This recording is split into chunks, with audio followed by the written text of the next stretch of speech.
At 6:17 p.m., on a blinding, snow-choked mountain road outside Silver Pine, a German Shepherd mother hurled herself into passing headlights, shaking with desperation for someone to stop. Not for her, but for two newborn puppies freezing in a buried roadside ditch as every car drove past without seeing. Before we begin, tell me where you're watching from. Drop your city and country in the comments so we can see how far this story travels. At early evening, when the last dim light of day was swallowed by a sky thick with snow, the small mountain town of Silver Pine, Colorado seemed to retreat into itself, as if the storm had pressed a heavy hand over every rooftop, every pine branch, every narrow road that wound through the high frozen slopes, and the world beyond the town limits became something indistinct and dangerous. A white expanse where distance vanished and sound was muffled into a low, constant hush, broken only by the restless howl of wind forcing its way through the trees, bending them just enough to make them whisper like old witnesses to something they had seen too many times before. And along one particular stretch of mountain road just outside Silver Pine, where the asphalt curved sharply between a steep drop and a dense wall of dark evergreens, the snow fell so thick that even the headlights of passing vehicles struggled to carve more than a few uncertain feet of visibility ahead, turning every driver into a cautious traveler in a place that did not forgive hesitation or distraction. And yet, even in that danger, there was movement, not of human design, but of desperation, because a German Shepherd mother, no more than 3 or 4 years old, with a lean frame that had once been strong but was now thinned by hunger and exposure, her black and tan coat nearly erased beneath layers of snow and ice that clung to her fur in heavy clumps, her ears rigid but weighed down, her amber eyes wide with a frantic intensity that bordered on something almost human, kept throwing herself into the center of that road, slipping, scrambling, recovering with a stubbornness that did not belong to instinct alone, but to something deeper, something that refused to let her stop even when every passing second stole more warmth from her body. And each time a vehicle approached, its headlights cutting weakly through the storm, she would run forward, placing herself directly in its path, not with aggression, not with the blind panic of an animal startled by light, but with a deliberate pleading motion, as if she understood that somewhere behind those beams of light there might exist a person willing to see what she could not abandon. And yet one by one the vehicles came and went, tires hissing over snow-packed asphalt, engines straining as drivers leaned forward over their steering wheels, focused only on reaching the safety of their homes. Their instincts narrowed by fear and practicality, and though some slowed for a fraction of a second, enough to register the vague shape of a dog in the storm, none stopped, none opened a door, none chose to step out into that freezing chaos for something they did not yet understand, because the radio warnings had been clear, repeated across every channel since the storm had begun, voices steady but urgent, advising all residents to remain indoors, to avoid unnecessary travel, to respect the severity of the conditions that had already claimed power lines and blocked lesser roads. And those warnings had settled into the town like a quiet agreement, a shared decision to endure the storm from behind walls rather than challenge it. And so the road remained a place of passing, not of intervention, a corridor where people moved through danger but did not engage with it. And still, the dog returned again and again, her paws sliding against the slick surface, her breath visible in short, frantic bursts that froze almost instantly in the air, her body trembling not only from cold but from the exhaustion of repetition. And yet she did not retreat into the trees where some measure of shelter might have existed, did not curl into herself to preserve what little warmth remained,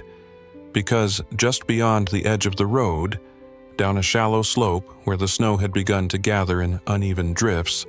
there was a narrow roadside ditch, partially concealed beneath the storm's relentless accumulation, and within that ditch, pressed together in a fragile cluster of life that had not yet learned how to endure a world this harsh, lay 2 newborn puppies, their bodies so small they barely disturbed the snow around them, their fur soaked and stiff with cold, their movements reduced to faint, irregular tremors that spoke of life only in the most fragile sense. Their eyes still sealed shut against a world they had entered too soon, and the mother knew this not as a thought formed in words, but as a certainty that drove every movement she made, because she had already tried to warm them with her own failing body, had already curled around them in the ditch until the cold had begun to seep through her bones and into something deeper, something that told her she did not have enough left to keep them alive through another stretch of time measured not in hours but in minutes, and so she had made the only choice that remained, leaving them behind for moments at a time to run into the road, to risk everything in the hope that one of those passing lights would become more than just motion, that it would become a pause, a decision, a human presence that might change what she alone could no longer prevent. And each failure drove her back again. Each near miss, each blaring horn swallowed by the storm, each vehicle that veered just enough to avoid her, and then disappeared into the white distance,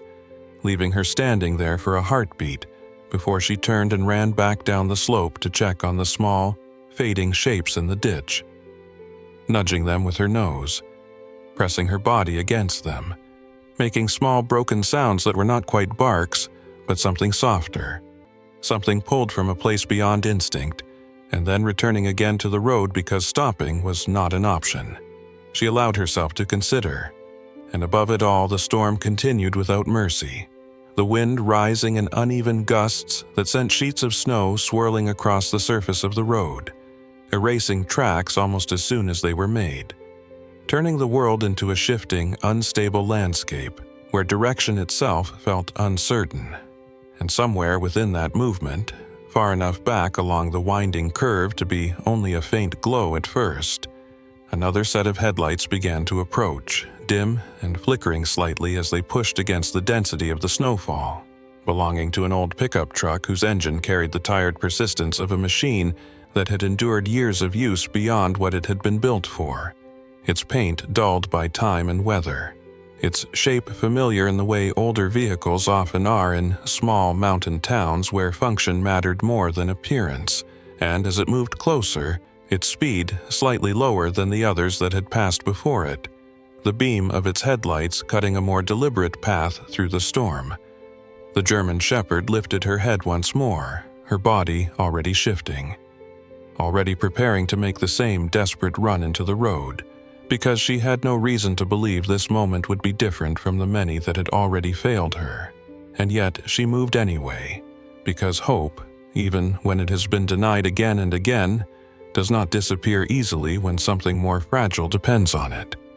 And so, she stepped forward into the path of the approaching truck, her legs unsteady but driven, her eyes fixed on the light, her entire body a single, urgent plea that had not yet been answered. And this time, as the truck rounded the bend and the driver caught sight of her shape through the storm, something subtle but undeniable changed. Not in the world around them, but in the motion of that vehicle. Because instead of maintaining its course or accelerating past the hazard as the others had done, the engine sound shifted, lowering slightly, the tires gripping more carefully against the snow as the truck began to slow, just enough to mark the first deviation from the pattern that had defined the night. Just enough to suggest that this passing light might not pass in the same way as the rest. And for the first time since the storm had begun, the space between desperation and possibility narrowed by a fraction that could not yet be measured, but could be felt,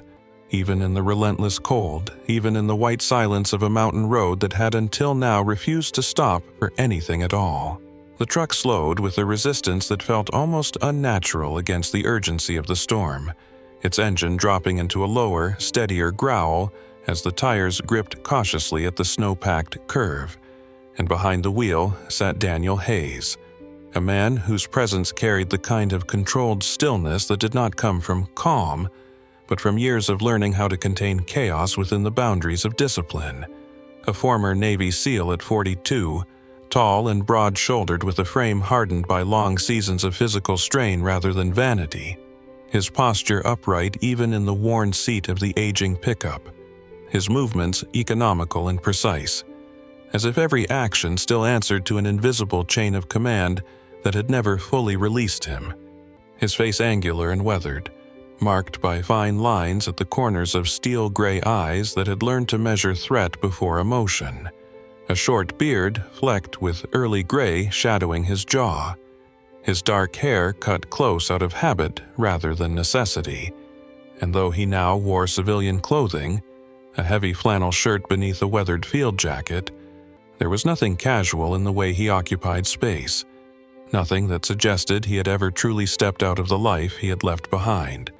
And as the dog stood in his headlights, trembling but unyielding, Daniel's first instinct was not compassion, but assessment,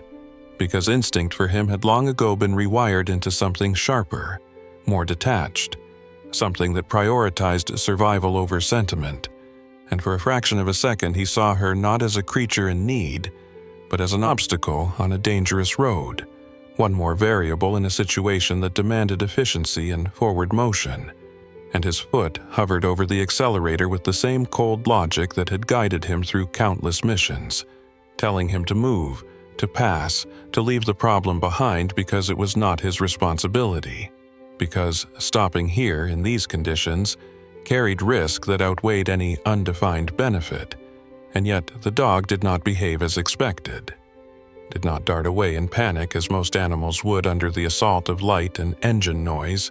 did not retreat into the safety of darkness, but instead held her ground, slipping once as her paws lost traction, then recovering with a stubborn, almost deliberate effort, her body angled forward, her head lifted just enough for her eyes to catch the beam of his headlights in a way that made them seem brighter, more focused. And in that moment something shifted in Daniel's perception, something subtle but undeniable, because he recognized that look, not from animals, but from people, from men he had seen in the field when everything else had failed, when options had collapsed and only one last attempt remained. And it was not fear he saw there, but urgency directed outward, a silent command rather than a reaction, and his hands tightened slightly on the steering wheel as memory pressed in without warning, sharp and intrusive, pulling him back to a night years earlier when the world had been lit not by snow,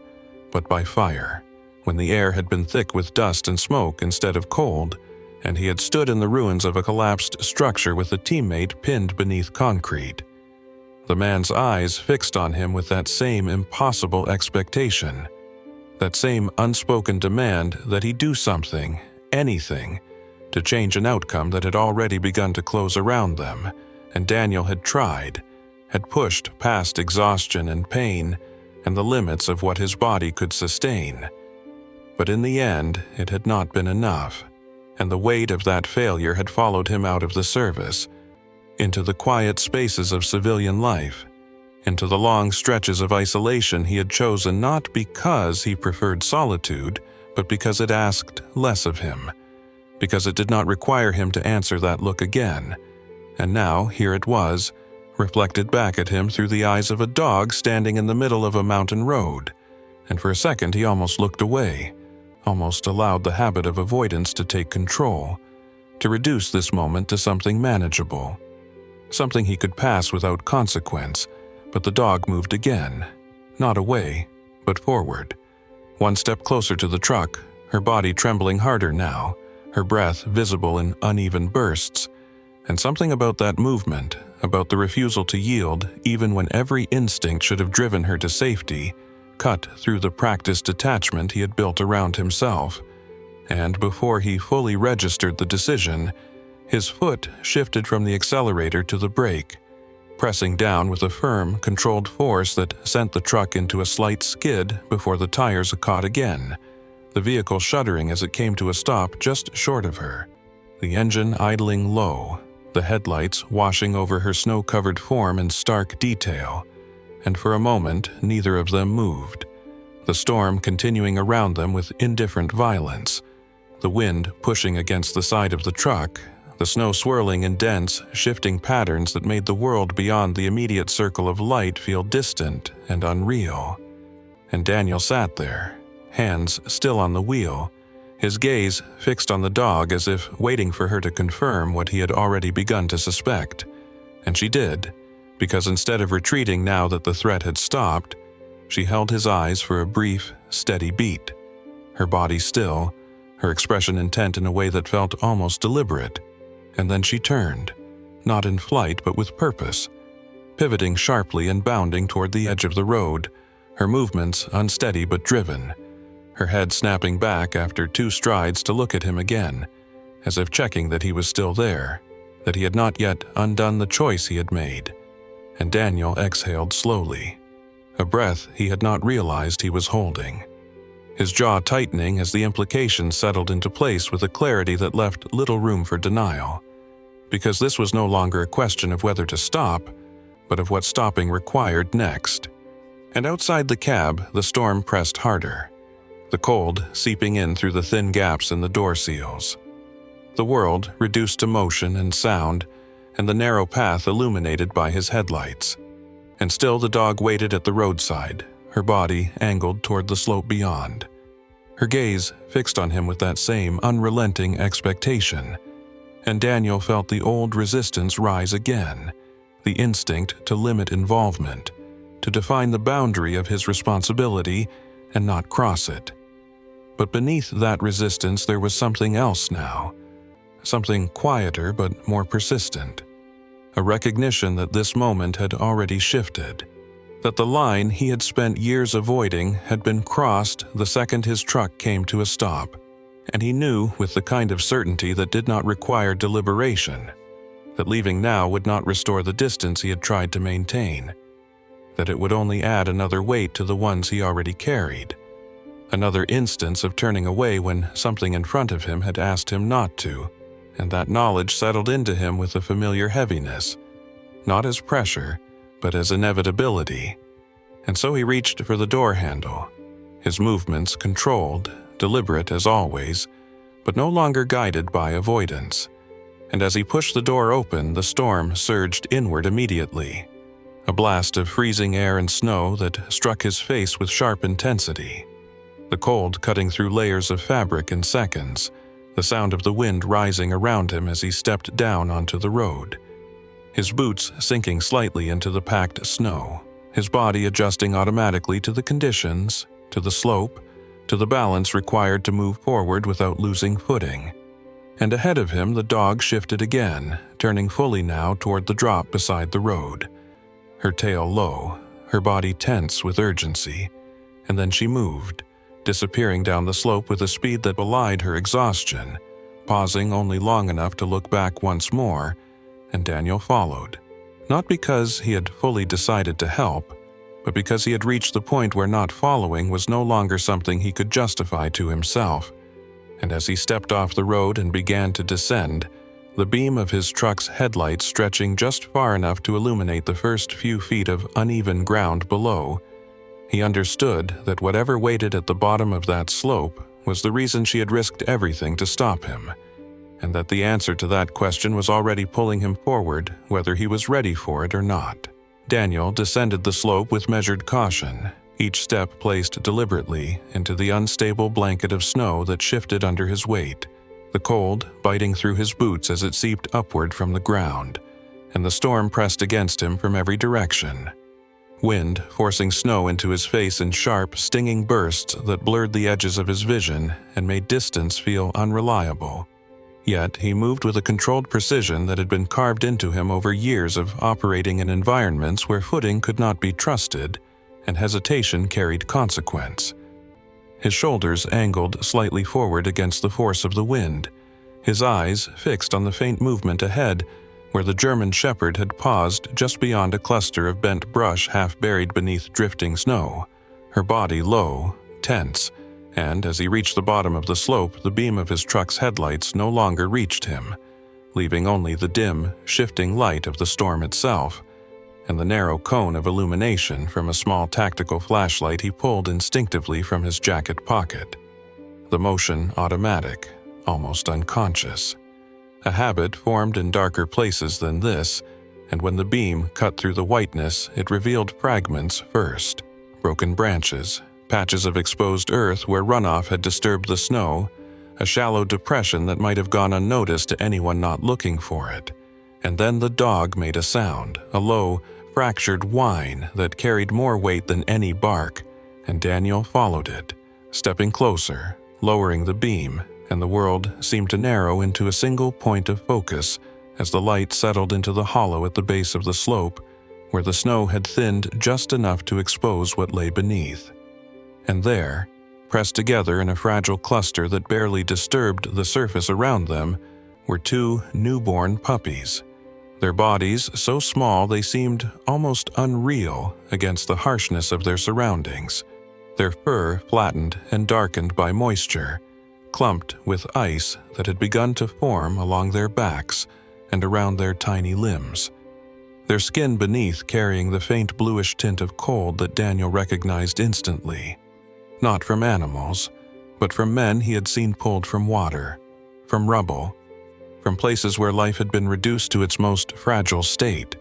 And for a second he did not move because the sight of them struck something deeper than immediate action, something that reached past training and into memory, and the storm around him seemed to recede, replaced by another environment.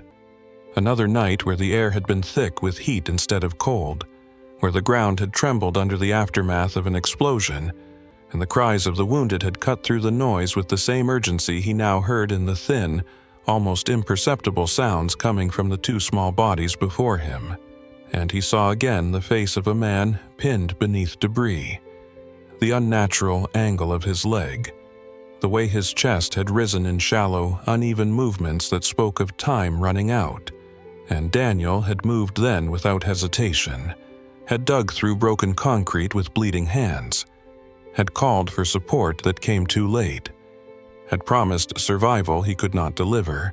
and the memory pressed in now with a clarity that stole the breath from his lungs for a fraction of a second, the same sentence echoing in the back of his mind, the one he had carried for years without ever giving voice to it.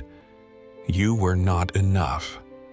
And his jaw tightened as he forced himself back into the present because the past had no place here,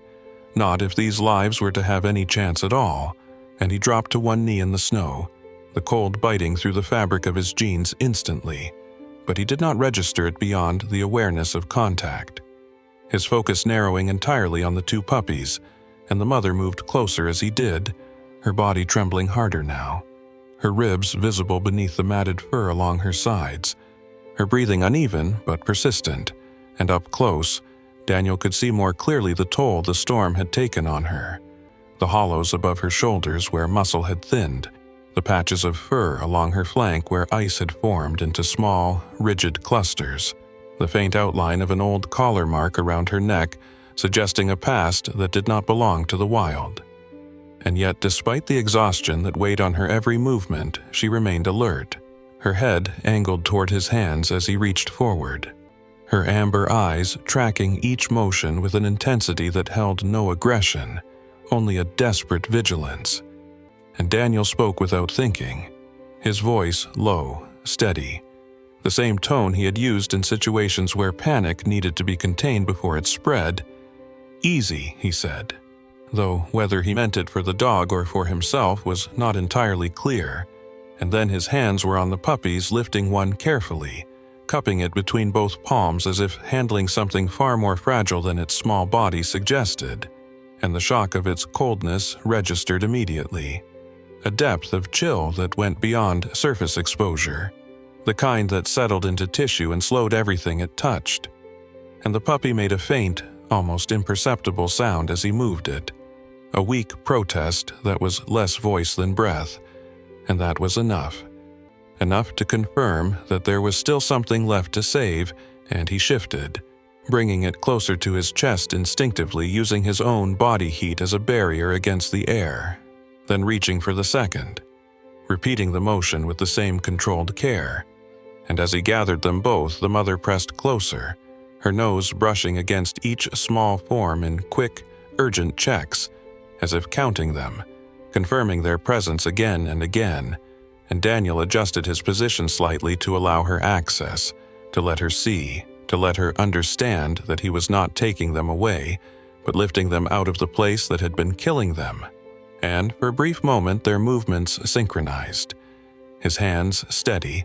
hers trembling but purposeful, two different instincts aligned toward the same outcome. And then he pulled back, securing both puppies against his body, his jacket partially unzipped to create a pocket of warmth that shielded them from the wind. And he rose slowly, his balance shifting carefully as the uneven ground threatened to give under his weight,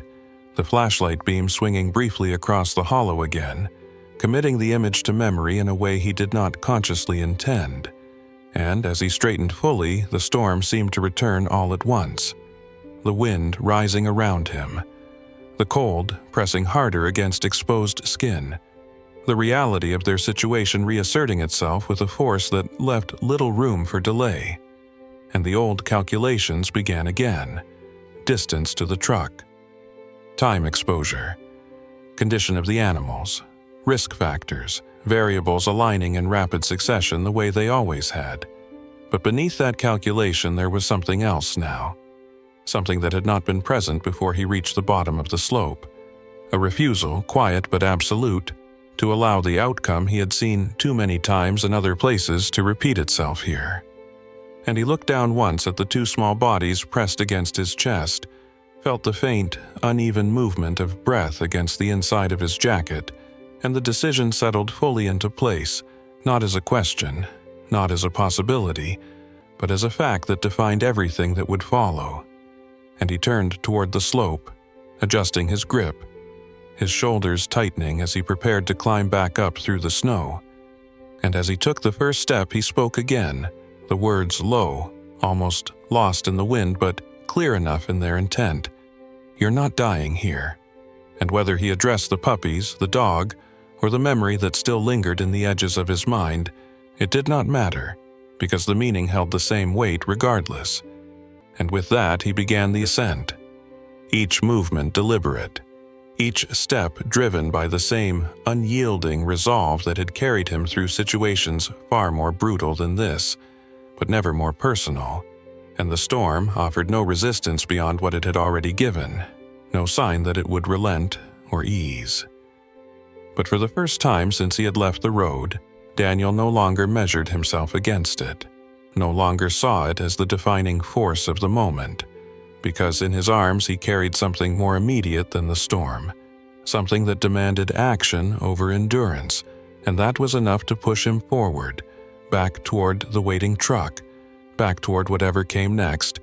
and away from the edge of a loss he had already decided would not happen again. The climb back up the slope was slower than the descent, not because Daniel lacked strength,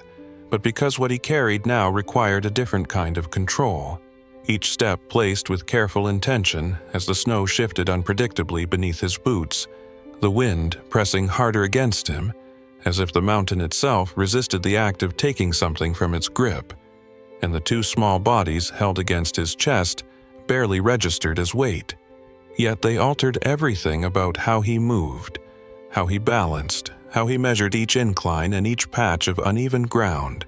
and beneath his jacket he could feel the faintest, fragile movement of breath against his skin.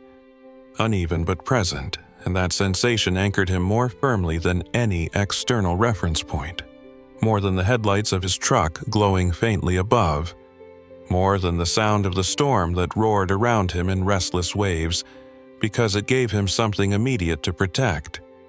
something that did not belong to memory or regret, but to the present moment alone. And behind him, the German shepherd followed as closely as her weakened body allowed, her paws slipping repeatedly on the incline, her movements unsteady yet relentless, driven not by strength but by the singular focus of staying near her pups. And Daniel glanced back once, just enough to register her position, her form half obscured by blowing snow, her ribs rising sharply with each strained breath, and he adjusted his pace slightly, not slowing to the point of risk, but enough to ensure she could keep up, because leaving her behind was not an option that existed in his mind anymore, not after what he had seen in her eyes, not after the silent agreement that had formed between them in the hollow below. And when he reached the edge of the road, the transition from slope to asphalt felt almost abrupt, the packed snow offering a firmer surface though no less treacherous, and the truck loomed ahead, its engine still running, headlights cutting a narrow tunnel of light through the storm, and for a brief second the sight of it carried a strange sense of distance, as if it belonged to a different moment, to a version of the night that had existed before he stepped out of the cab, before he followed the dog into the unknown, and now it stood as something else entirely. Not an escape, but a continuation, a necessary step in a sequence that had already begun to unfold, and Daniel moved toward it without hesitation, his body aligning instinctively with the task at hand, his free hand reaching for the passenger door, pulling it open with a force that sent a burst of wind and snow into the cab, the interior momentarily exposed to the storm before he leaned in and lowered himself just enough to place the two puppies carefully onto the seat, still wrapped within the folds of his jacket, creating a small, contained space of warmth that contrasted sharply with the freezing air outside. And as he adjusted the fabric around them, ensuring their bodies remained close together, insulated as much as possible, he felt again that flicker of something unfamiliar. Not relief, not yet, but the beginning of it. The possibility that action might lead somewhere other than failure. And he closed the door partway, leaving just enough space to return quickly before turning back toward the edge of the road, because the mother dog had not yet made it up the slope, and when he reached her she faltered, her hind legs slipping out from beneath her as she attempted the final stretch, her body collapsing briefly into the snow,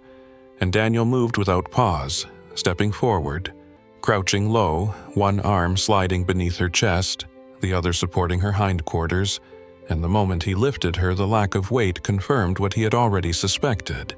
that she had been running on reserves that had long since been exhausted, her body light in a way that spoke of prolonged hunger and exposure, her muscles trembling even in his grip, and yet she did not resist, did not struggle or attempt to pull away. Instead, she leaned into him with a quiet surrender that carried more trust than any trained obedience, her head turning slightly toward the truck, toward the place where her pups now lay, as if that direction alone was enough to guide her through the haze of exhaustion,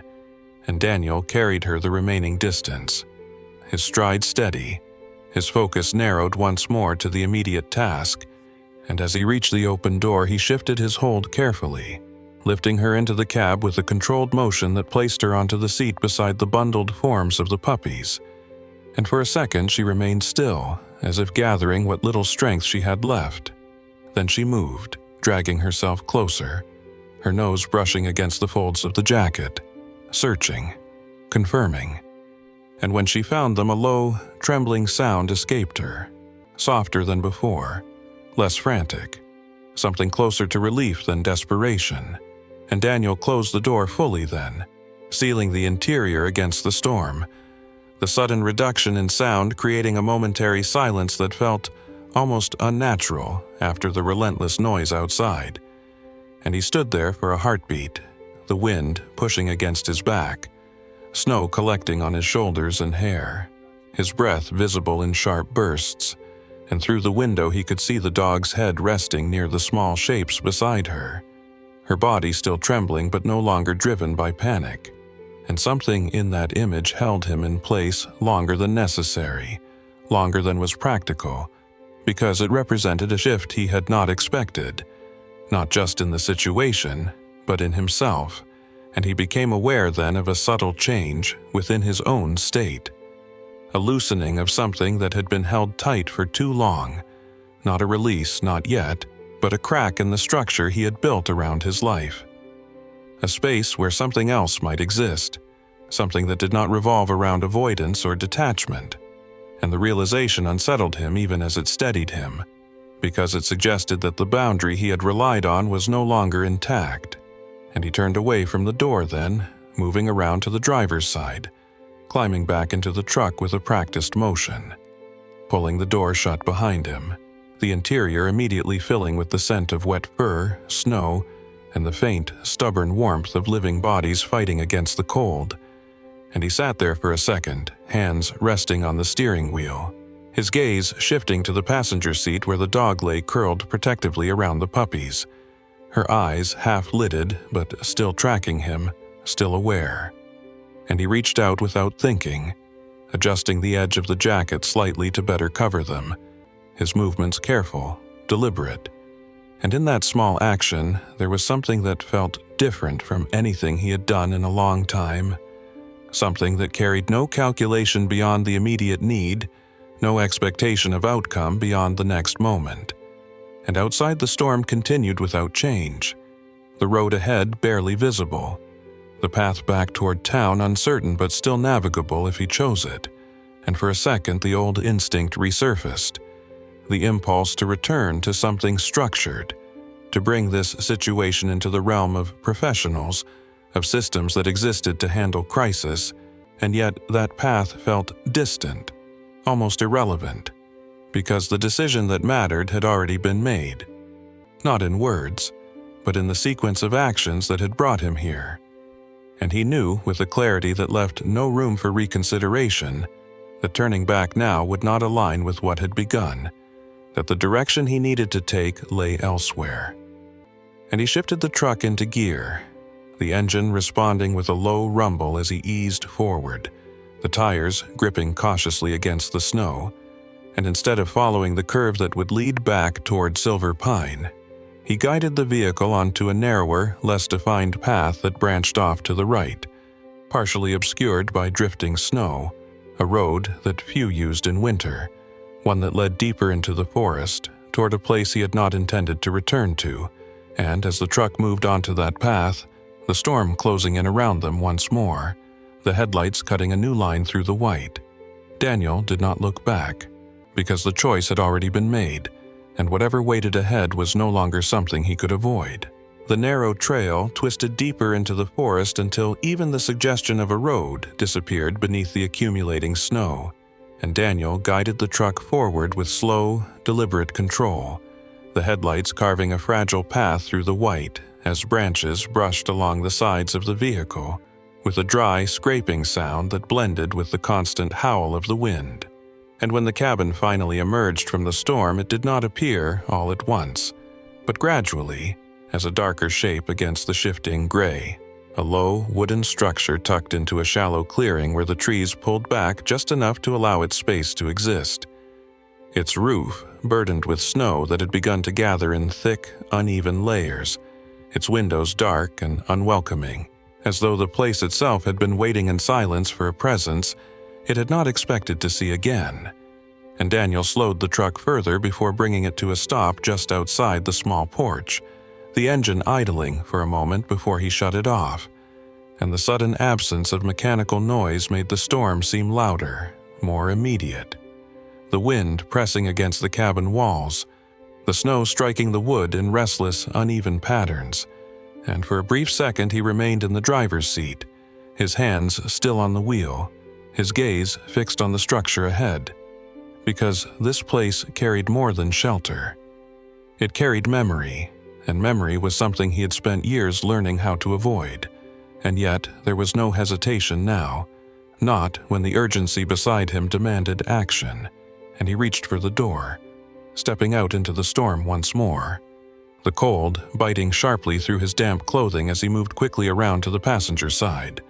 opening the door to reveal the small, fragile cluster within, the two puppies still pressed together inside his jacket, their movements faint but present, and the German shepherd, Grace, lying close beside them, her body curled protectively despite her exhaustion, her amber eyes lifting immediately as he appeared, tracking him with a quiet awareness that had not faded even as her strength had nearly given out, and he gathered the puppies first, lifting them carefully, feeling again the unnatural chill of their bodies,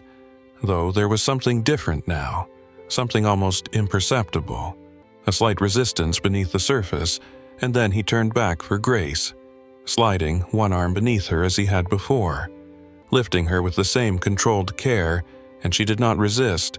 only shifted slightly to remain close to the bundle in his other arm, her trust complete, unquestioning, and together they moved toward the cabin door, which groaned softly as he pushed it open, the sound dry and unfamiliar after so long without use, and the interior greeted them with a stillness that felt almost suspended in time, the air cold but less biting than outside, carrying the faint scent of aged wood, dust, and something older, something that lingered in the walls long after its source had gone. And Daniel stepped inside quickly, kicking the door shut behind him to seal out the storm. And for a moment he stood there in the dimness, his breath visible in the cold air, the shapes of the room revealing themselves slowly as his eyes adjusted. A stone fireplace along the far wall, a worn couch sagging slightly at the center, a small wooden table marked by years of use, shelves lined with objects that had not been touched in a long time, and it was all exactly as he had left it, unchanged in a way that felt both comforting and unsettling, because it meant that the absence he had chosen had not altered anything here, had not softened the edges of what this place represented, and he moved forward without allowing himself to linger in that thought, crossing the room with long, purposeful strides, setting the puppies gently onto the couch before turning immediately to the fireplace, his movements shifting into a familiar rhythm as he gathered the necessary materials, stacking old logs, checking for dry kindling, his hands steady despite the cold, and when he struck the match, the small flame flared briefly before catching. The first sparks hesitant but alive, and within moments the fire began to take hold, spreading along the wood, growing into a steady, contained heat that pushed back against the chill of the room, and the change was immediate. Subtle at first, but undeniable. The air shifting, the light flickering across the walls, casting moving shadows that gave the space a sense of presence it had lacked upon his return, and he brought the puppies closer to the fire, unwrapping them partially from his jacket, his hands moving with careful precision as he rubbed them gently with a piece of dry cloth he found draped over the back of a chair, the fabric rough but warm, creating friction to restore circulation. His focus absolute. His attention narrowed to the smallest details, the rise and fall of their chests, the color returning slowly to their tiny paws, and beside him Grace lowered herself onto the floor near the hearth, her body trembling less now as the warmth reached her, though her breathing remained shallow, uneven, her head angled toward the puppies as if she could not allow herself to rest fully until she was certain they were safe. And Daniel noticed the way she positioned herself even in exhaustion, the instinctive alignment of her body to shield them, to remain close enough to respond to the slightest movement. And it struck him then that this was not random survival, but something shaped by purpose, by training, perhaps, or by a past that had demanded discipline, and that thought lingered only briefly before another presence asserted itself. Not external, but internal, because as the firelight grew stronger, it illuminated more than the room. It revealed details he had avoided seeing upon entry. The photograph on the wall above the fireplace. A woman standing beside this very cabin in a different season,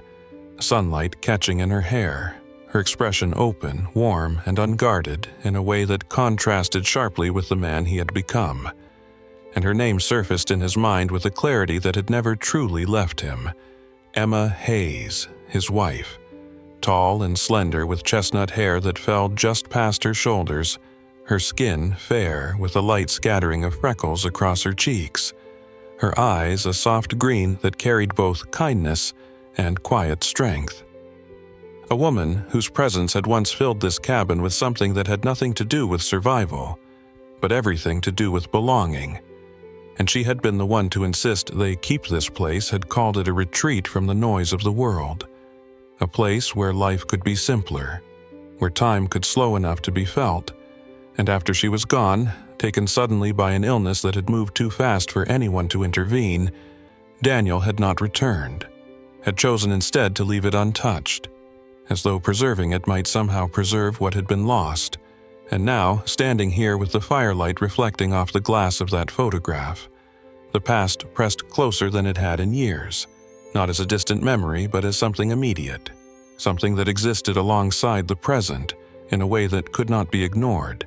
and he felt the familiar tightening in his chest, the instinct to turn away, to focus only on the task at hand. But the task itself was different now, because it existed within this space, within the context of what this cabin had been and what it might become again. And the tension held for a moment before breaking under something smaller, something quieter. The faintest movement from one of the puppies, a subtle shift beneath his hand, a tiny, fragile motion that would have been easy to miss if he had not been watching so closely. And he leaned in slightly, his breath catching just enough to mark the significance of it. And then it happened again, a weak but undeniable movement, the smallest sign of returning life. And Grace responded immediately, her head lifting, her body shifting closer despite her fatigue, her nose brushing gently against the pup, confirming what Daniel had already begun to believe. And for the first time since he had found them in the ditch, something within him eased. Not completely, not enough to erase the awareness of how close they had come to losing everything, but enough to create space for something else to exist, something that felt dangerously close to hope. And he sat back slightly on his heels, one hand still resting lightly against the small, warming body, the fire crackling steadily beside him, the storm continuing its relentless assault beyond the walls of the cabin. And in that moment, the contrast between the two worlds became clear. The chaos outside and the fragile, growing warmth within. And Daniel understood, without needing to put it into words, that what he had carried into this place was more than just a rescue. It was a decision, one that had already begun to reshape the boundaries of his life. And as the puppy's movement steadied, small and fragile but undeniably present, he allowed himself to acknowledge it fully, that this was not just survival but the beginning of something that had not existed when he first stepped onto that road, and he remained there, grounded in that realization, as the fire burned stronger and the storm raged on, holding on to the quiet certainty that for the first time in a long time, something had been pulled back from the edge, and it had not been too late. Morning did not arrive with sunlight, but with a pale, diffused glow that seeped through the cabin windows as the storm continued its long hold over the mountain. The wind softer now, but no less persistent, and Daniel had not slept more than a scattered hour in the chair beside the fire, his body resting without ever fully releasing its awareness, his hand still occasionally reaching toward the couch where the two puppies lay bundled in layers of dry cloth and his jacket. Their breathing steadier than it had been through the night, but still fragile, still dependent on the warmth that filled the small room. And Grace remained close beside them, her body curled protectively, though the tension in her posture had eased just enough to suggest that she understood the immediate danger had passed, her amber eyes following Daniel each time he moved, no longer with desperation, but with a quiet vigilance that had begun to resemble trust. And as the hours stretched on, the limits of what he could do here alone became clear. Because survival through the night was not the same as recovery, and the puppies needed more than heat, more than instinctive care. They needed intervention, knowledge, resources that did not exist within the walls of this cabin, and Daniel recognized that with the same clarity he had brought to every situation that required escalation beyond individual capacity. And so he made the decision without delay, gathering what was necessary with efficient movements, wrapping the puppies securely, checking Grace's condition with a brief but attentive glance, noting the way she attempted to rise more quickly than her strength allowed, her legs unsteady but determined, and he steadied her with one hand, guiding her gently, and together they moved back into the truck, the cold air biting sharply after the relative warmth of the cabin. The storm still present but less violent than the night before, and the drive down toward Silver Pine was slow, the road barely visible beneath layers of snow that had not yet been cleared. The world reduced to a narrow corridor of gray and white where direction relied more on memory than sight, and Daniel's focus remained absolute, one hand steady on the wheel, the other occasionally reaching toward the passenger seat where the small bundle rested, grounding himself in the fragile rhythm of life beside him. And when the town finally emerged through the thinning veil of snowfall, it felt distant, almost unreal. After the isolation of the forest, a collection of low buildings and quiet streets shaped by years of weather and routine, and at the far end of Main Street stood a modest structure with a hand-painted sign that read, Silver Pine Veterinary Care. Its windows fogged slightly from the warmth inside, and Daniel pulled the truck to a stop just outside, the engine cutting into silence that was softer here, more contained, and he moved quickly, lifting the puppies first, then returning for Grace, who leaned into him as he carried her, her strength still limited but her awareness sharp.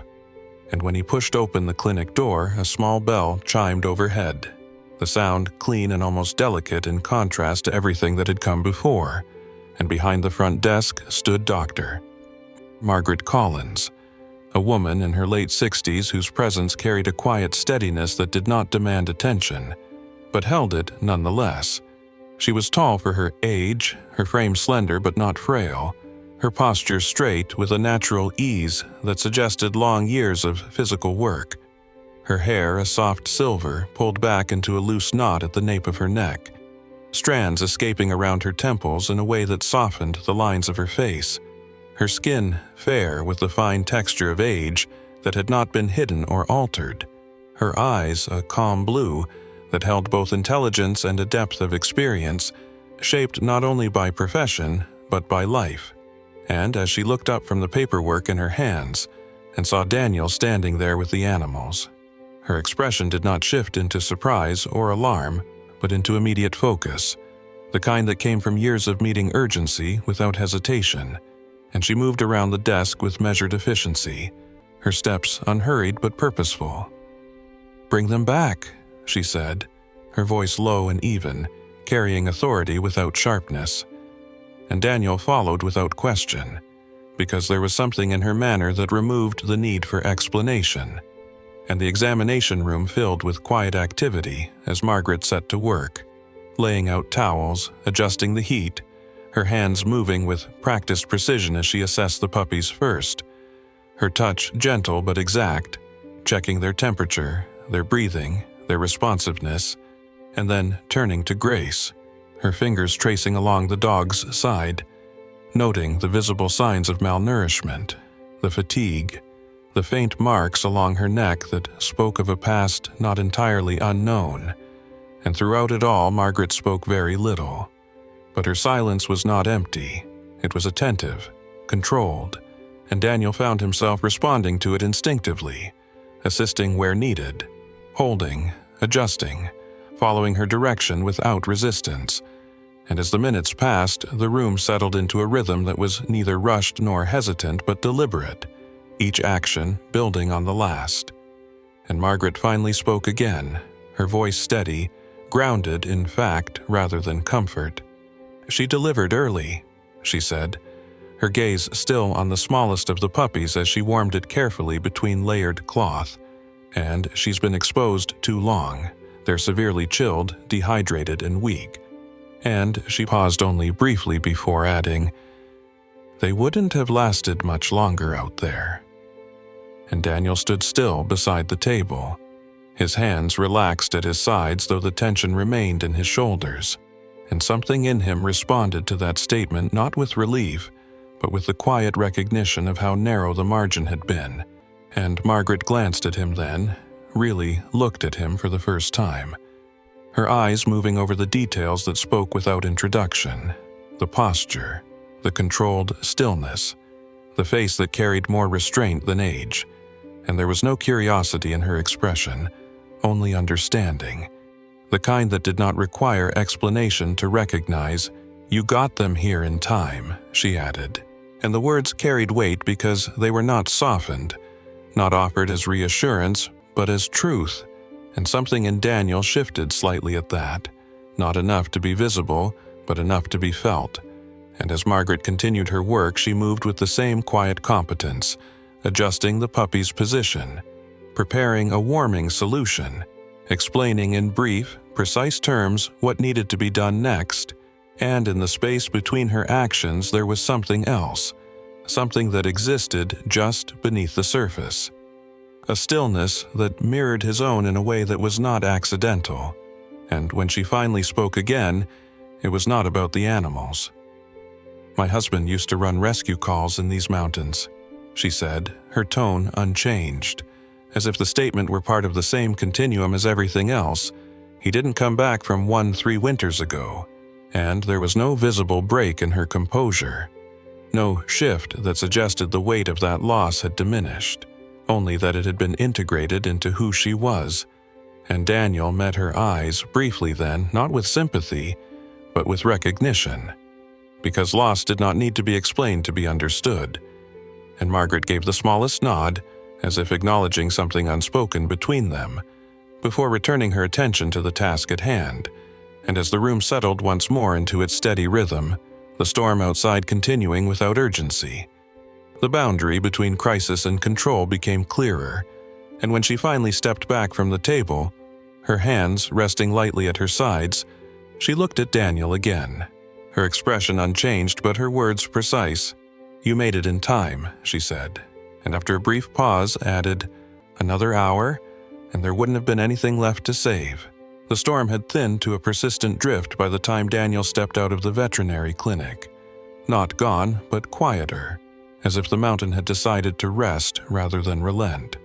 And the streets of Silver Pine carried that subdued stillness that followed a hard night, the kind where people moved carefully, speaking less, their routines adjusted to the lingering weight of weather and caution. And Daniel paused for a moment beside his truck, the cold air sharp but manageable now, his gaze shifting briefly toward the clinic window where he could still see Margaret moving inside, her figure steady and composed as she continued her work, and then to the passenger seat where Grace lay resting on a folded blanket, her body no longer trembling as violently, her breathing still shallow but more consistent, her eyes lifting slightly as if aware of his presence even from outside, and the 2 puppies remained within a small, insulated crate Margaret had provided, their forms barely visible beneath layers of cloth, but alive, undeniably alive. And that fact carried a quiet weight that had not settled fully yet. Not into relief, not into certainty, but into something in between. Something that kept Daniel grounded in the immediate task rather than allowing his thoughts to drift too far ahead, and he moved around to the driver's side, pulling the door open, sliding into the seat with the same controlled motion that defined everything he did, and for a moment he sat there without starting the engine, his hands resting loosely on the wheel, because the next step was not as clearly defined as the ones that had come before. The urgency of survival having given way to something less immediate but no less important. The question of what came after. And it was in that pause that he realized the truck's fuel gauge sat lower than he had expected, the needle hovering near empty, a small but unavoidable reminder that even the most pressing situations remained subject to practical limits. And so he turned the key, the engine catching with a familiar rumble, and guided the vehicle slowly down Main Street toward the only gas station still operating in town, a modest structure at the edge of the road with 2 aging pumps and a small attached garage, its sign flickering slightly in the gray light, and as he pulled in, the space felt almost deserted. The usual activity reduced to a single figure standing near the air hose. A boy no older than 14, thin in a way that suggested growth had outpaced nourishment. His frame tall but not yet filled out, his shoulders slightly hunched against the cold, his hair a dark blonde that fell unevenly across his forehead as if it had not been cut in some time, and his face carried that particular mixture of youth and guardedness that often came from learning too early how unreliable things could be. His eyes a muted brown, sharp but distant, as though he observed the world more than he participated in it, and he wore a faded jacket that was too light for the weather, the sleeves worn thin at the edges, his hands tucked into the pockets not just for warmth, but for something like protection. And when Daniel stepped out of the truck, the boy glanced over with a brief, practiced indifference that did not quite hide the curiosity beneath it, his gaze lingering just long enough to take in the details before shifting away again, as if careful not to reveal too much interest, and Daniel moved to the pump, beginning the process of refueling with efficient, habitual movements, his attention divided between the task and the quiet awareness of the boy's presence and for a few moments neither of them spoke. The only sound the steady click of the pump and the faint whistle of wind moving across the open space. And then the boy's attention shifted, drawn not by Daniel himself, but by something inside the truck. A subtle movement beneath the cloth in the crate. A small, almost imperceptible shift that only someone looking closely would notice. And the boy stepped closer, just a fraction, his posture changing in a way that was difficult to describe but easy to recognize. The guarded edge softening slightly, replaced by something more immediate, something unfiltered, and he leaned just enough to see through the window, his breath fogging faintly against the glass, and when he spoke his voice carried that same roughness, as if it had learned to sound older than it was. "What happened to them?" he asked, the question simple but direct, and Daniel followed his gaze, looking briefly at the crate before answering in the same measured tone he used for everything. "Found them in the storm," he said. "Mother too." And the boy nodded once, as if the answer fit into something he already understood, and he shifted his weight, his eyes returning to the puppies with a focus that suggested he was seeing more than just animals. And after a moment he spoke again, quieter this time. "They gonna make it?" And Daniel hesitated, not out of uncertainty but out of habit, because answers like that were rarely absolute, and yet he found himself responding anyway. "They have a chance," he said, and the boy absorbed that, his expression tightening briefly before settling again into something more neutral, and he stepped back slightly, as if giving space, but his attention did not leave the truck, and as the fuel pump clicked to a stop, Daniel replaced the nozzle, his movements deliberate, and turned to face the boy more directly, taking in the details more fully now, the slight bruising along one knuckle, the way his stance suggested readiness for conflict even in stillness, and there was a familiarity in that posture, not in age, but in origin, a recognition of what it meant to learn resilience too early. And the boy spoke again, this time with a hint of something else beneath the words, something closer to hesitation. "Name's Ethan," he said, the introduction brief, almost reluctant, and Daniel nodded once. "Daniel," he replied, and the exchange settled between them without ceremony, and Ethan shifted again, glancing toward the truck, then back at Daniel, as if weighing something internally, and when he spoke next the words came out more quickly, less controlled. "I work here after school," he said, gesturing vaguely toward the station. "My mom, she's usually working too," and the explanation trailed off. Incomplete but clear enough, and Daniel did not ask for more, because the shape of the situation was already visible. A boy managing more than he should have to, finding structure where he could, and Ethan's gaze returned to the puppies once more, lingering longer this time, and there was something in it that shifted the space between them, something that moved beyond curiosity into something more personal, and he stepped closer again, his voice lower now, almost cautious. "I could help," he said, the words tentative but steady. "With them, I mean." And Daniel held his gaze for a moment, assessing not just the offer but the intent behind it, the need that had driven it. And there was no manipulation there, no attempt to gain something, only a straightforward desire to be part of something that mattered, and that was enough. And after a brief pause, Daniel gave a small nod, not an agreement yet, but not a dismissal either. "We'll see," he said, and Ethan accepted that without protest, though something in his posture shifted again, a slight straightening, a subtle change that suggested the possibility had already begun to take root, and as Daniel moved back toward the truck, opening the door and settling into the driver's seat, he glanced once more at the boy standing there in the cold, his figure still, his eyes following the movement of the vehicle as the engine turned over and the truck pulled away. And as he drove back toward the road that would lead him to the cabin, the presence of that brief encounter lingered in his mind, not as a distraction, but as an addition. Another thread woven into the unfolding pattern of events that had begun with the dog in the storm, and though he did not yet know what role it would play, he recognized it for what it was. Not coincidence, but connection. And behind him, the town settled back into its quiet rhythm, the gas station returning to stillness, and Ethan remained where he was for a moment longer before turning back to his work, his movements carrying a new edge of purpose that had not been there before. And as the truck disappeared into the drifting snow,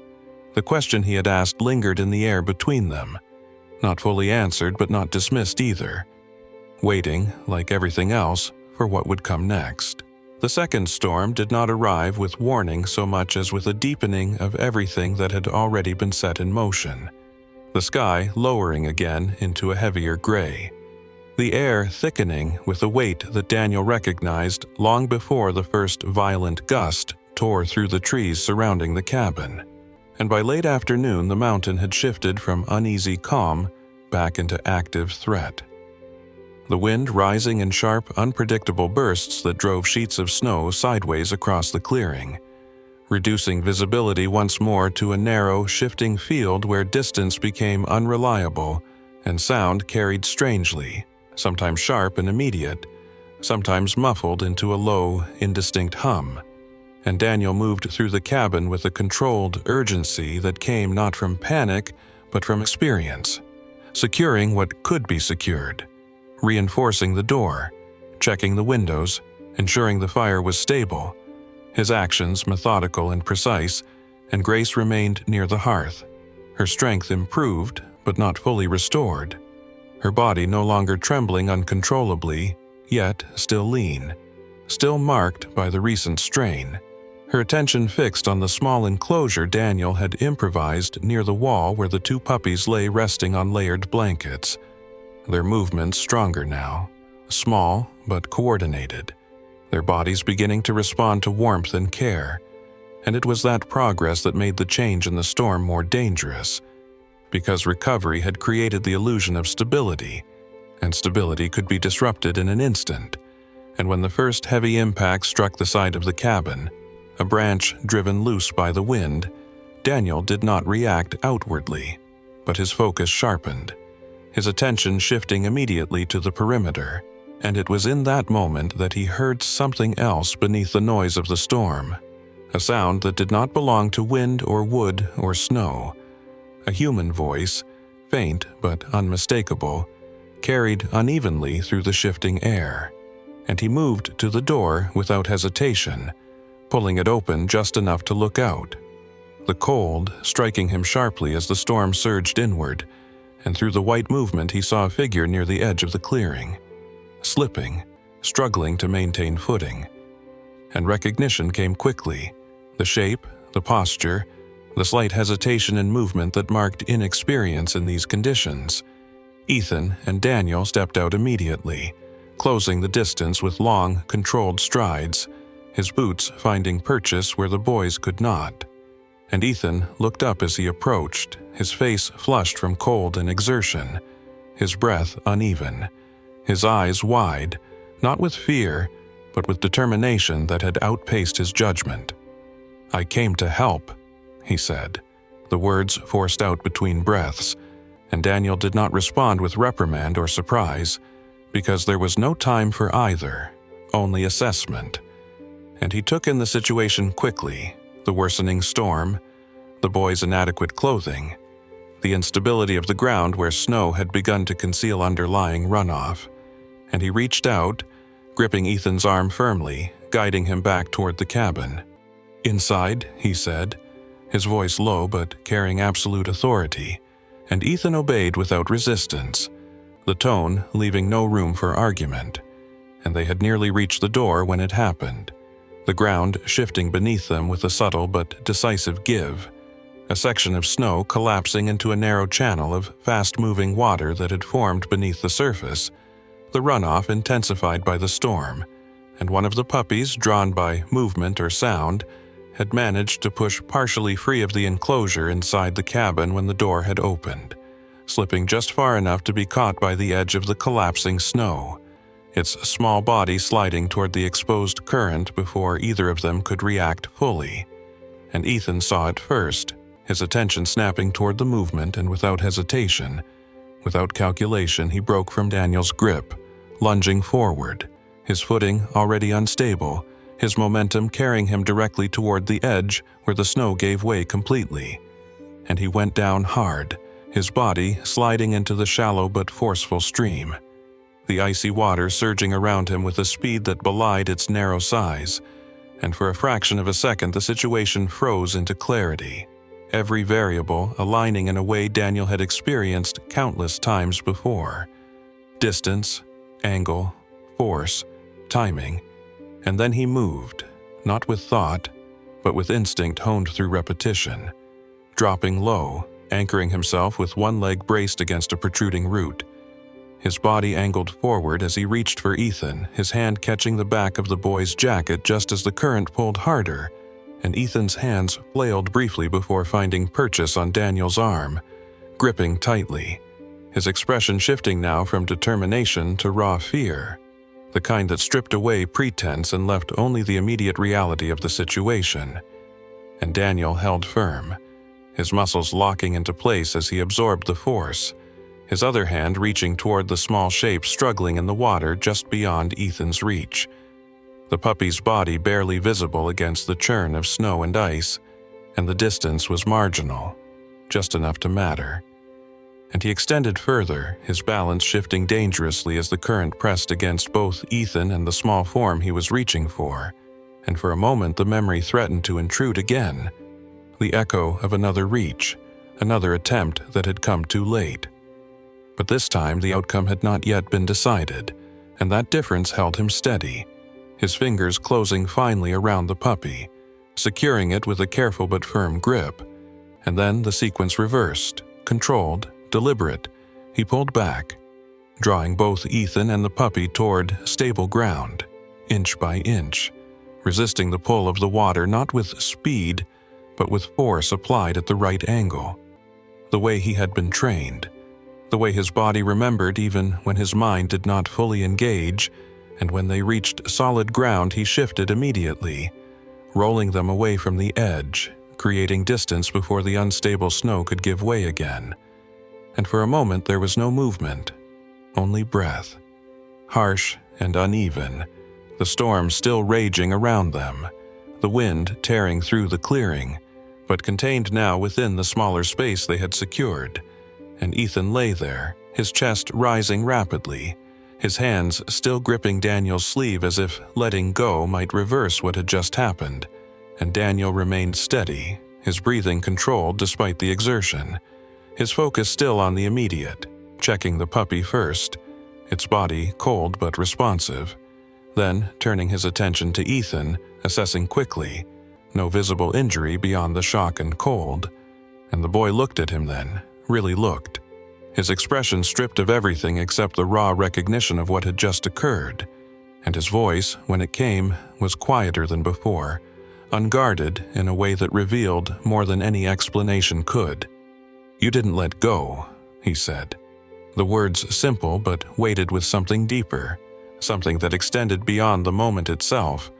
and Daniel met his gaze briefly, not offering reassurance, not framing the act in any way beyond what it was. "No," he replied, and the answer held no elaboration, no need for it, because the meaning was already understood, and as they moved back toward the cabin together, the storm continuing its relentless force around them, something had shifted between them, not dramatically, not in a way that could be named immediately, but enough to change the space they occupied, enough to alter the direction of what would come next. And inside the cabin, Grace waited, her body tense but steady, her eyes tracking their return, and when Daniel placed the puppy back beside its sibling, the small form settling into the warmth once more, the immediate crisis passed. The storm outside remained unchanged, but within the cabin something had been reinforced, not just survival, but connection. And as Ethan stood there still catching his breath, his posture no longer guarded but open in a way that suggested a barrier had been lowered. He did not look away this time, did not retreat into the practiced distance he had carried before, because he had seen something that could not be dismissed, and Daniel, standing near the fire, did not move to fill the silence, because he understood that some moments required no words to define them, and the storm continued. But inside the boundaries of that small space, something held firm against it. Something that would not be undone easily. By the time the second storm loosened its grip on the mountain, it did not leave in silence but in a slow, reluctant retreat, the wind easing first, then the snowfall thinning into a fine, drifting mist that lingered in the air like the last breath of something that had fought hard to remain. And the clearing around the cabin revealed itself again, not as it had been before, but altered. The snow deeper in some places, the ground reshaped by runoff in others, branches scattered where the storm had torn through the trees, and yet within that disruption, there was a strange clarity, as if the mountain had exposed something rather than hidden it, and Daniel stood at the edge of the porch in the early light, his posture steady, his gaze moving across the space with the same quiet assessment he applied to everything. But there was less distance in it now, less detachment, because what he was looking at no longer felt temporary. And behind him the cabin carried a different sound than it had days before, not just the crackle of the fire or the quiet shifting of wood in the structure, but movement, small and uneven, the soft, uncoordinated sounds of the two puppies now strong enough to explore the limited space around them, their bodies still fragile but undeniably alive. Their paws unsteady as they moved across the blankets Daniel had arranged near the hearth, their fur beginning to show its natural color beneath the traces of what they had endured, one darker along the back, with a faint marking at the chest, the other lighter, a warmer tone that caught the firelight in a way that made it seem almost golden, and Grace watched them with a steady attentiveness that had replaced the desperation of earlier days, her body no longer trembling, her posture stronger, though still lean, still marked by recovery rather than completion. And when Daniel stepped inside, she lifted her head, her eyes following him with a calm awareness that spoke of something settled between them, something that no longer required questioning,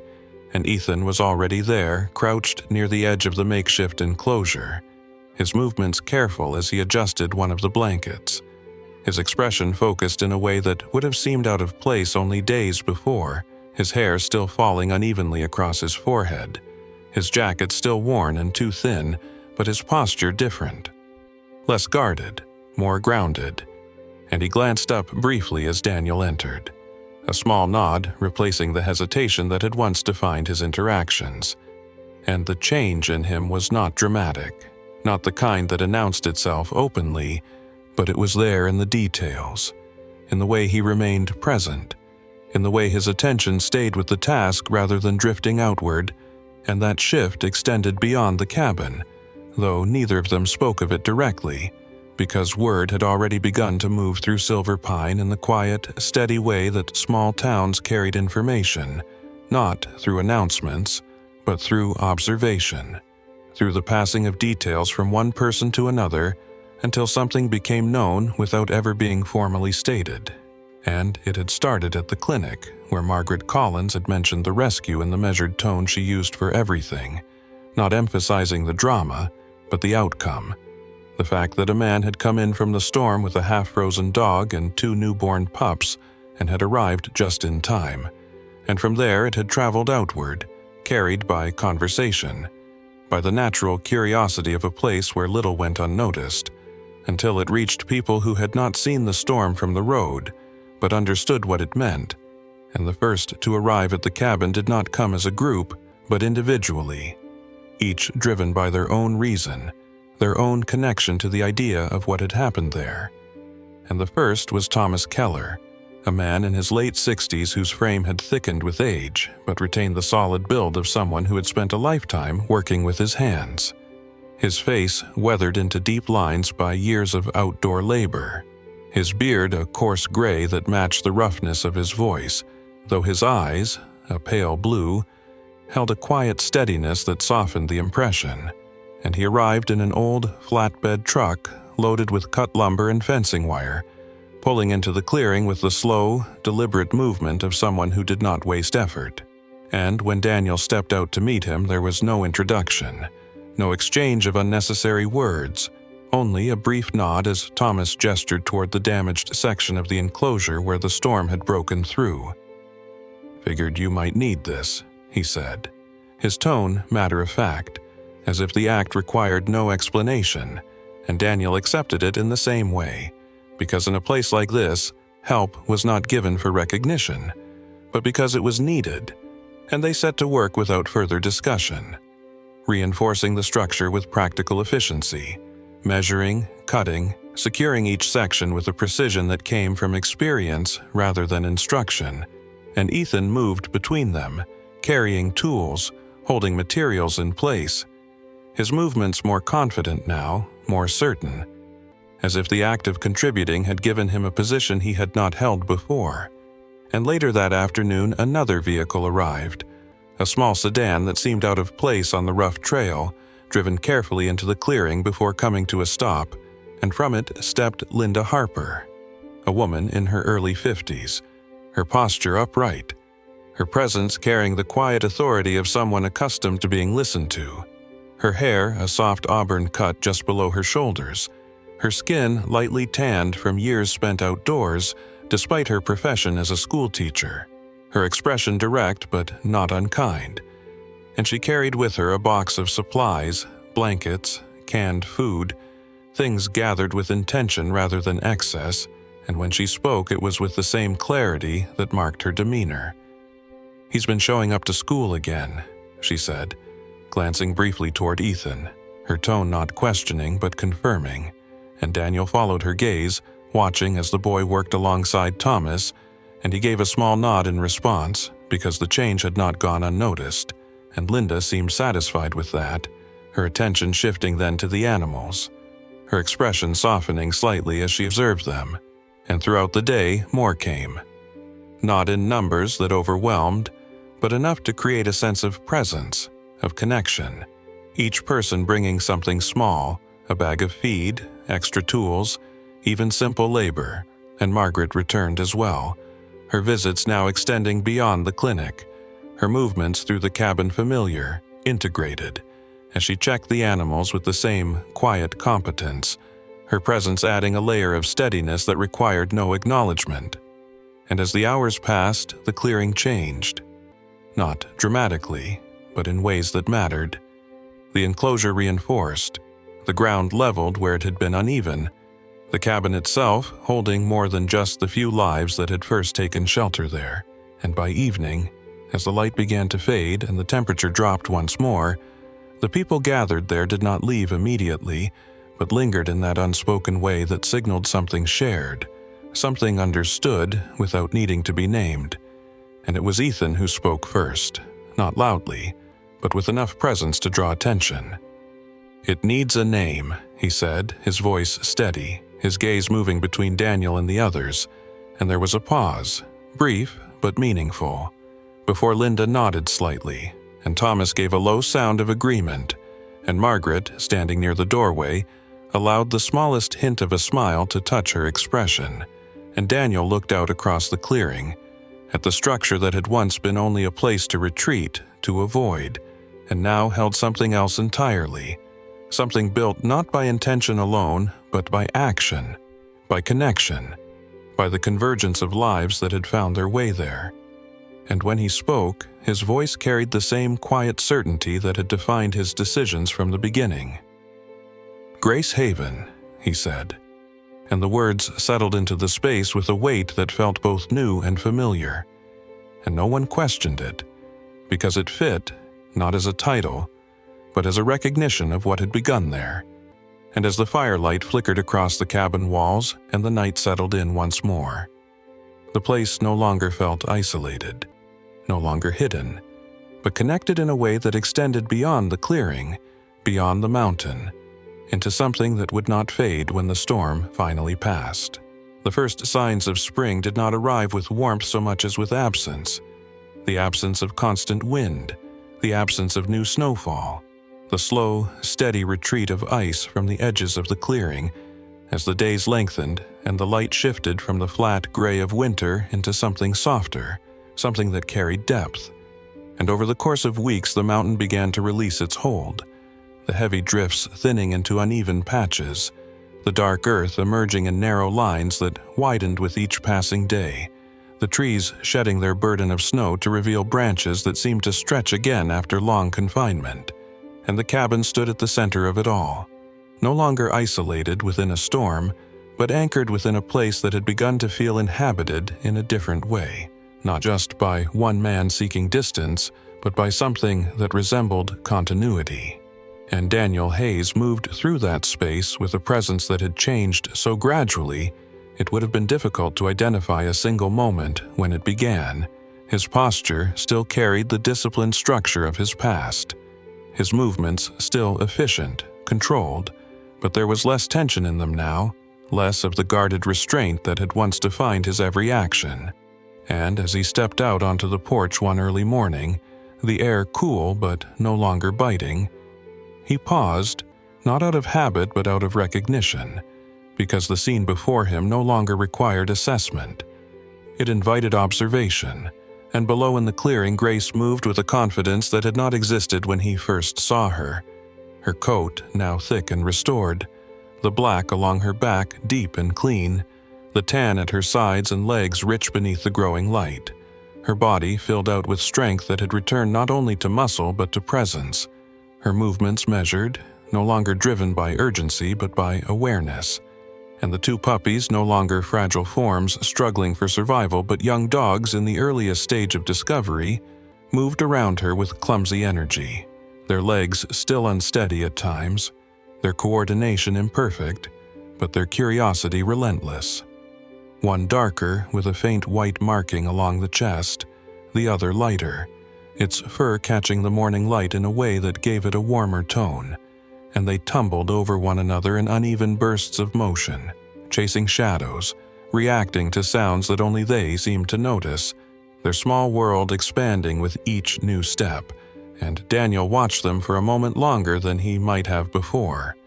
not with the detached awareness he once maintained, but with something closer to stillness, and behind him the cabin carried the quiet signs of life that had settled into routine. The sound of movement within, a door shifting, the low murmur of voices, and Margaret Collins stepped out onto the porch a moment later, her presence as composed as ever, though there was a subtle difference in her now as well, something that had softened at the edges, her silver hair still gathered loosely, her posture unchanged, but her expression carried a quiet ease that had not been there when they first met, the lines of her face less defined by absence and more by something that had returned, not joy in any simple sense, but engagement, purpose that extended beyond memory into action, and she moved to stand beside him without announcement, her gaze following his toward the clearing. "They've grown," she said, her voice calm, reflective, and Daniel gave a small nod because the statement extended beyond the animals, and Margaret seemed to understand that without needing clarification, her hands resting lightly against the railing as she looked out across the space that had come to hold more than its original intent, and a truck pulled into the clearing a short time later, its approach steady, familiar now, and Ethan stepped out from the driver's side, his movements no longer tentative,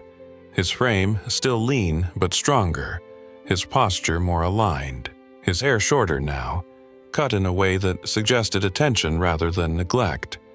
his clothing still simple but more suited to the environment, and he carried himself with a quiet confidence that had been built not from assurance but from repetition, from the steady accumulation of small responsibilities met and maintained, and he moved toward the enclosure where the young dogs played,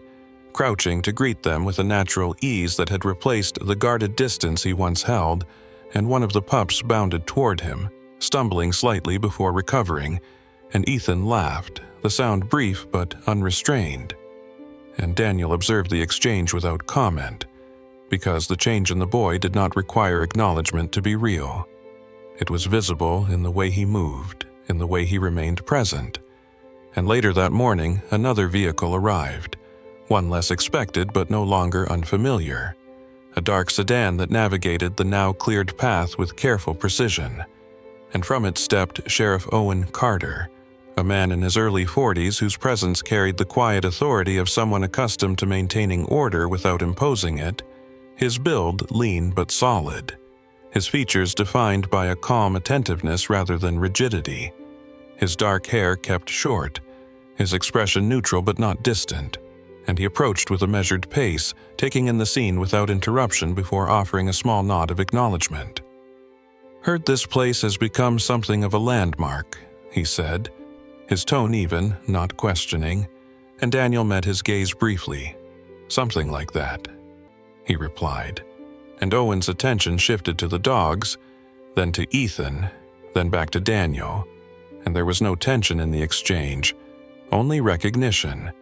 the understanding of what had formed here without the need for formal explanation. And he remained only briefly, not to inspect or intervene, but to observe, to confirm that what had reached the town through quiet conversation held true. And when he left, the clearing returned to its steady rhythm, the day unfolding without urgency, and as the sun moved higher, casting a warmer light across the ground where snow had once dominated,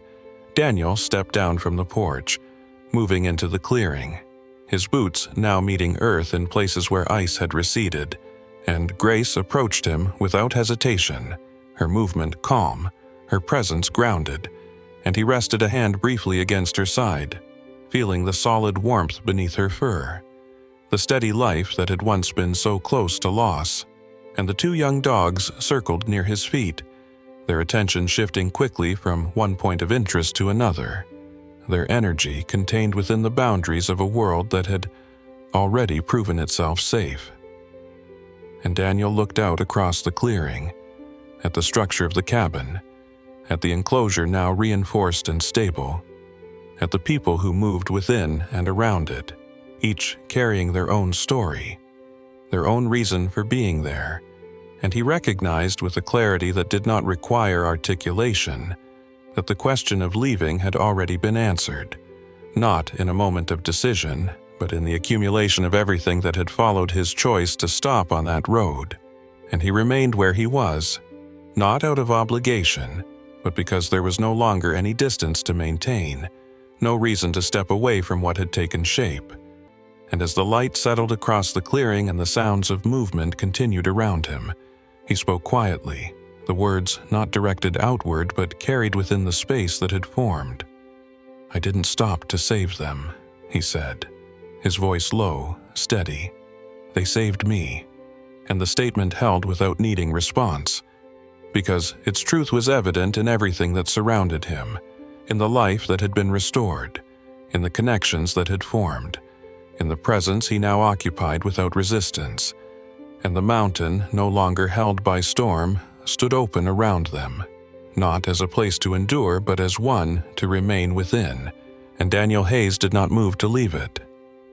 Sometimes miracles do not arrive as something loud or impossible, but as a quiet moment placed in your path when you are too tired to keep going, a moment that asks you to stop, to look closer, to care. What happened on that mountain was not just about a man saving a dog and her puppies. It was about how God works through small, unexpected choices, guiding us back to purpose when we feel lost. In our daily lives, we pass by so many chances to help, to listen, to show kindness, and we often think they do not matter. But those are the very moments where something greater can begin. You do not have to be perfect or strong, you only have to be willing to stop and care. Because even the smallest act of compassion can change a life, including your own. If this story touched your heart, take a moment to share it with someone who might need hope today. Leave a comment and tell us where you are watching from, and subscribe to the channel so more stories like this can reach those who need them. May God bless you, protect your loved ones, and guide you gently toward the moments that will change your life.